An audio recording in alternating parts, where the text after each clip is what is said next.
Study IQ IAS, अब तैयारी हुई affordable. Welcome to StudyIQ's initiative, the podcast. I am your host, Dipansh Murjani. Tighten your belts, it is time for the podcast of the day. In the last episode, we discussed about the concept of separation of powers in detail. All our new listeners, for taking their preparation journey to another level, can listen to our previous episodes. Today, we will talk about constitutionalism. We all know that Constitution is a document which consists of certain rules and regulations that become critical to the governance of a country. But there is another concept known as constitutionalism, which often confuses the students when it comes to their preparation. In this episode, we will try to clear all your doubts related to constitutionalism. Sir, can you please enlighten us on this concept? Constitutionalism refers to the principles and practices that shape and guide the government's operations through the Constitution. A constitution is a set of fundamental laws and principles that establish the structure, function, powers, and limitation for a government. Constitutionalism seeks to promote the rule of law. It protects individual rights and liberties, and moreover, it limits the exercise of a power of the government. Sir, we know that every concept has some historical background. We have seen that every concept takes some time to evolve. So do we have some historical background when it comes to constitutionalism? And if there is some historical background, then can you please make us aware on it? History of constitutionalism is the concept of constitutionalism has its roots in ancient Greece and Rome, where philosophers such as Aristotle discussed the idea of government by law. In the 17th and 18th century, the idea gained further prominence during the Enlightenment era, where thinkers like John Locke, Montesquieu, and Rousseau elaborated on the concept of limited government and emphasized on individual rights. The adoption of written constitution as a means for limiting the powers of government and protecting individual rights gained momentum during the 18th and 19th centuries, with the American and French revolutions happening in the world.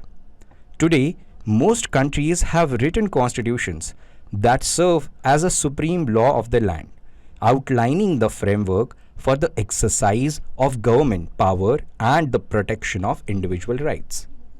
Sir, now we know the historical background of constitutionalism, but can you please throw some light on key principles of this concept? Constitutionalism is based on several key principles, including the supremacy of the Constitution, the separation of power, the protection of individual rights and freedom, and the accountability of government officials. The first principle for constitutionalism I would like to discuss is separation of power. Separation of power divides the mechanism of governance into three branches, that is, legislature, executive, and judiciary. This not only prevents the monopolization of power, but it also creates a system of checks and balances. As this division of power is in the Constitution itself, this becomes an effective tool for ensuring constitutionalism. The next key principle in constitutionalism is responsible and accountable government. In democratic setup, the government is elected so that it can serve the people who help to elect it. It is in this sense that the electors have a right to demand accountability and answers from their government. Therefore, when a government fails the expectation of those electorate, the authorization to govern is revoked by voting them out. The next important feature of constitutionalism is having a popular sovereignty. The concept of popular sovereignty lays down that the government derives its legitimacy from the people. As it mentioned in our preamble, then it starts with "we the people of India."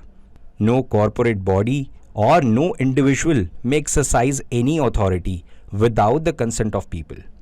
Even though there is a certain sovereign entity, that is empowered to govern. Ultimate sovereignty resides in the nation, which is with the people. The power of such a sovereign entity enumerates from the public, as we have discussed. The next important feature for constitutionalism is having a rule of law. The presence of rule of law means that the government does not belong to men but to the laws. Dicey lays down three essential components of rule of law.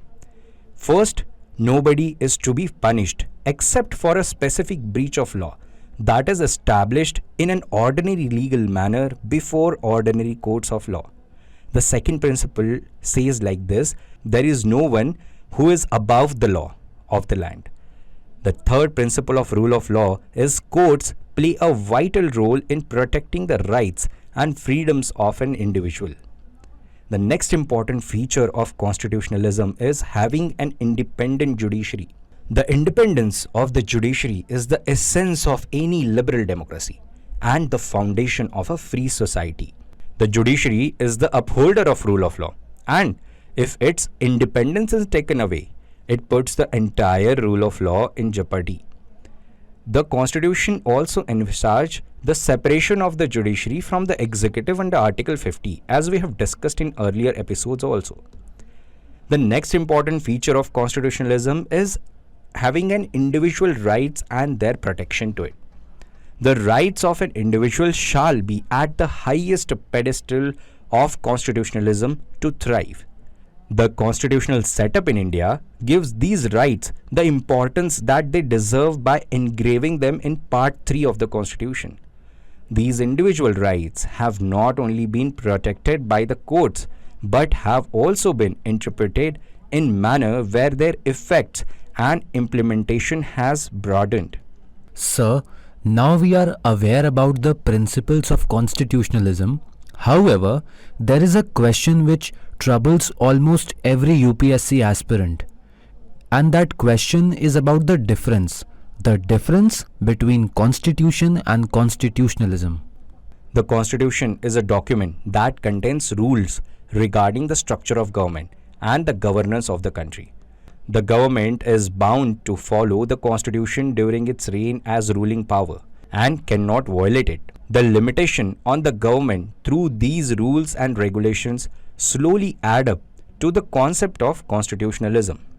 Constitutionalism says that the difference between constitution and constitutionalism is just like when you are having a written document and rules are mentioned in that document. It is a constitution where the other ideas of that constitution, such as what its future should be, what its philosophy should be, what are the ideas that constitution and those laws should govern from, is unknown as constitutionalism. So the one is document, another are ideas. So this is the basic difference between constitution and constitutionalism. But however, it is very important that to understand when we talk about constitutionalism, it derives its essence from the written document of constitution, and constitution ensures that these values of constitutionalism will be get derived and evolved in the time. However, constitutional ideas, that is constitutionalism, will uphold the sanctity of the constitution. But we have also seen some historical events where the constitution was written, it was available, though it had seen some issues like autocratic government, as we have seen in the examples of Nazi Germany, where Hitler had a constitution for his country, but he became an autocratic leader.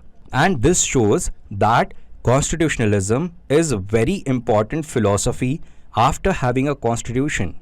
Sir, what is your take on evolvement of constitutionalism in India? I would like to quote one Supreme Court judgment about New India Assurance Company Limited versus Nursal Valley, Wadia and Wadia. Court has said that for proper interpretation of constitutional provisions, not only the basic principle of natural justice have to be borne in mind, but also principle of constitutionalism should born in the minds. The next important case to discuss constitutionalism in India is I.R. Coelho versus State of Tamil Nadu. The court held that the constitutionalism is a legal principle that requires control over the exercise of government power to ensure that the democratic principles on which the government is formed shall never be destroyed. So, what are the basic elements of constitutionalism? The first important element is popular sovereignty. Popular sovereignty meaning public is the source of all government authority. The legitimacy of any power should derive from the consent of the people. The next important feature or element is separation of power. Separation of power is not concentrated in anyone or any single organ of the state. It is diffused among legislature, executive, and judiciary in all three organs of the government. The next element of constitutionalism is responsible and accountable government, which upholds rule of law, and the country or constitution provides for independent judiciary to check balance. Sir, after understanding the features of Indian constitutionalism, we can say that in any modern democratic governance, constitutionalism becomes a mandatory aspect as it ensures the power of the government of the day is limited. At the same time, individual rights and freedom of the citizens is protected. Dear listeners, it is time to wind up this episode of the podcast. We will be back soon with another episode. Till then, stay connected with StudyIQ. Keep studying. You can listen to this podcast on various audio streaming platforms such as Kuku FM, Spotify, Google Podcast, Hubhopper, Apple Podcast, etc. Links are pinned in the comment section. You can click on the link and listen to our podcast. Thank you.